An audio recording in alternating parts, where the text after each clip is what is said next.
Blondina w autoku. Róż czasu jedna blondyna jedzie autokiem kole 150 km na godzinę. Zahaltował ci ją policjant i rządzi. Przekroczyli oni paniczko prędkość, tuż też będzie sztrofa. Dadzą mi oni dowód rejestracyjny i prawo jazdy. A, one ostali w schowku autoka. No to przecież mogę cię te papiery, paniczko, wyjmnąć, prawda? Ale nie w tym autoku, panoczku policajcie, ty nie kradziony, on jest pichnięty. No to czemuście, paniczko, habli, zwędzili ten autok? Przecież nie byda w autoku wozić ze zwłoków. Jakich to ze zwłoków? No tej baby kierok tyrpła na drodze. Zaczaśliście, paniczko, jakoś baba we wypadku, we nieszczęsnym cufalu?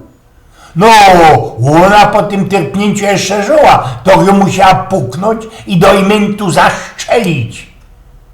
A czymście ją zaszczelili? Pistołą w torotyzie z wierzchowku. Policjant był we srogim sztychu po tym wyznaniu, ale pomyślał, że trafił na głupio blondyna, którą mu wszystko wygodała. Wezwał też za rozki ten cołki swat. Te wartko przygzuli, policjant wszystko jak się należy wytuplikował, wojoki z tego swatu obstawili auto tej blondyny, kazali oni ozebrzyć ten schowek. Blondyna ozebrzyła schowek, a tam leżał dowód rejestracyjny i prawo jazdy. Oficer z tego swatu kuknął i pytał: "Ka jest ta pistola?" "Jako już zaś pistola?" "Ano ta, w którą oni paniczko zapukali ta baba w tym gepeku."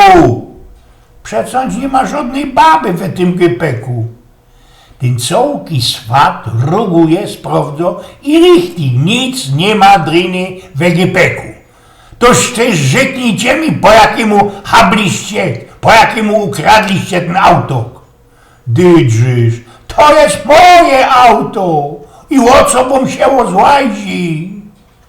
Tym sam policjant powiedział nam, coś się, paniczko, tyrpli na drodze jakoś ich baba, zatem eście ją, paniczko, zaszczelili i wieźliście ją pichniętym autokiem. Ja i pewnikiem powiedział wam też, i że przekroczyła prędkość, prawda? Ojdin z pnioków.